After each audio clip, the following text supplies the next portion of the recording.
If you finished Marvel Zombies and felt your heart drop, you're not alone. The finale does something Marvel rarely does. It pulls the rug out, turns hope into horror, and leaves us with more questions than answers. This explainer walks you through every major beat: what actually happened, who lived and who died, why the Nova Corps didn't help, what Infinity Hulk means, and how the ending sets up what might come next. I'll keep this simple and clear from the comic to the miniseries, so the whole story clicks. Stay with me as I break this down. From the first sickening bite to the final illusion, Marvel Zombies Comics is a story about hunger, loss, and hope when you imagine a world where your heroes become your worst nightmare. In the comics, the outbreak begins when a zombified sentry arrives on a new Earth, carrying a contagion that infects the strongest, smartest, most powerful people first. Because these infected aren't mindless, they retain their powers and even their intellect. The world collapses fast. Soon, the Avengers, the X-Men, the Defenders, all are dragged into the hunger. The horror escalates when the infected heroes turn on cosmic forces. In one of the most infamous moments, they kill and consume Galactus. By devouring him, they absorb his cosmic power, elevating the threat. Earth 2149 becomes a dead planet, where the devoured power makes the zombies not just hungry beasts, but godlike predators. Civilization is erased. In that darkness, a few survivors remain. Among them is T'Challa, Black Panther. He is captured by the zombified Hank Pym, but Pym doesn't eat him outright. Instead, Pym chains T'Challa, keeps him alive, and amputates bits of him over time to feed other zombies. It's grotesque and cruel. That moment is one of the signature horrors of Marvel Zombies. T'Challa eventually escapes, missing limbs, wounded in spirit and body. He becomes part of the Resistance, co-founding New Wakanda, leading survivors, facing betrayals, losing family, and fighting a long war against the hunger. But the comics don't let the story end cleanly. The hunger becomes a multiversal threat. In Marvel Zombies Return, the zombies from Earth 2149 and others move across worlds. A climactic loop is set. The last infected sentry is sent back to the moment the outbreak began in order to contain the virus. In effect, the comics conclude by quarantining the plague, closing a loop not by curing it or defeating it. The disease is imprisoned rather than erased. Now, shift your focus to the new animated Marvel Zombie series from Marvel Studios. It builds off the What If episode, What If Zombies, where the quantum virus returns to Earth and turns heroes into zombies. In that animated origin, Vision is revealed to be holding T'Challa to feed Wanda, among others. T'Challa is maimed, he loses a leg. Still, he warns the remaining heroes to run, and they escape with the Mind Stone, hoping for a cure. But when they reach Wakanda, they find it overrun. Zombie Thanos stands ready with the Infinity Gauntlet. The basic setup for the miniseries you need to remember is this.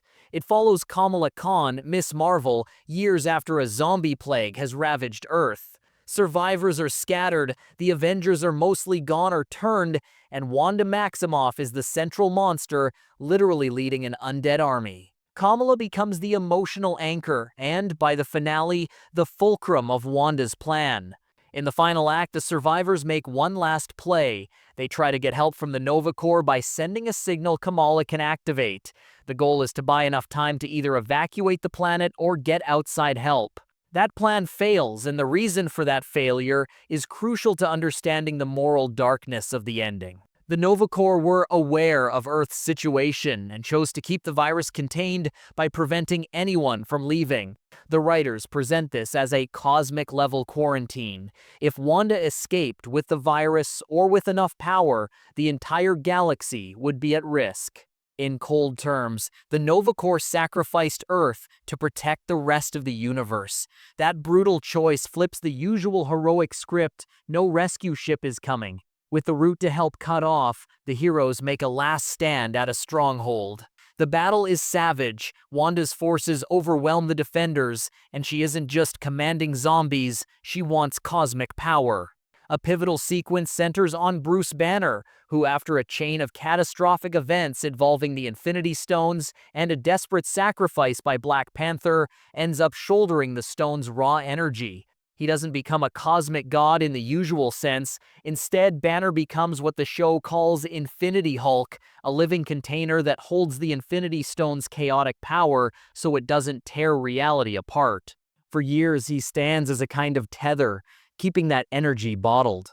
That makes him the single most valuable target on the planet. Whoever controls the Hulk's containment of the stones can reshape reality. Wanda's aim is plain and terrifying.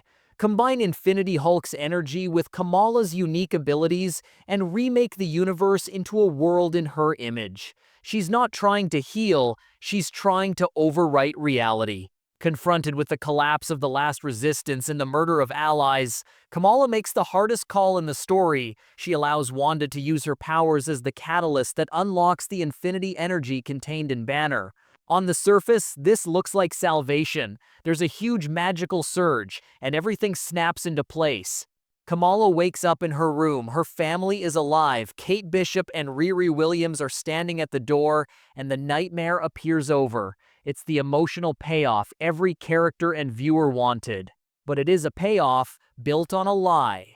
The show then pulls the psychological twist. Kamala begins to experience small glitches, flickers of the zombie world, flashes of blood, and then Riri herself appearing in a way that doesn't fit the new reality.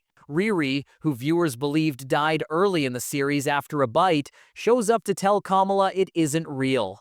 The series strongly suggests Riri survived off-screen thanks to a last-ditch self-treatment and the intervention of the AI Friday, and that her presence is not another Wanda-manufactured illusion, but a crack in Wanda's constructed world.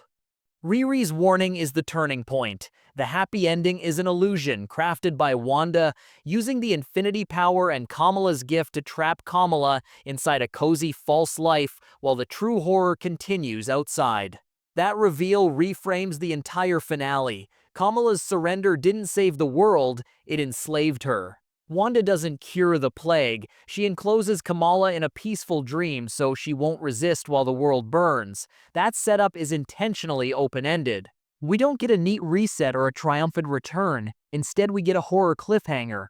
Which means the ending is ambiguous. In the comics, they trap the disease in a time loop, so it cannot spread further, though it never truly dies. In the show, they mask it, they pretend the danger is over, when really the nightmare continues beneath a facade. And that's how Marvel Zombies leaves us not with true closure, but with a haunting cliffhanger. The hunger is still out there, and the so-called ending feels more like a warning than a conclusion.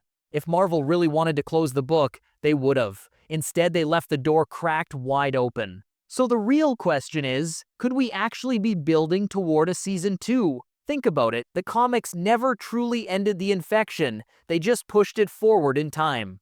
And in the animated series, Wanda's illusion doesn't erase the problem, it just delays it. Both versions are practically begging for a follow-up.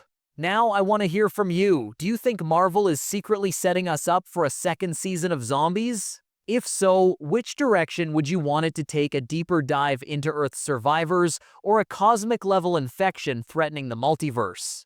Let me know your theories in the comments, because I'm going through them all. If you enjoyed this breakdown, hit that like button, subscribe so you don't miss my next deep dive.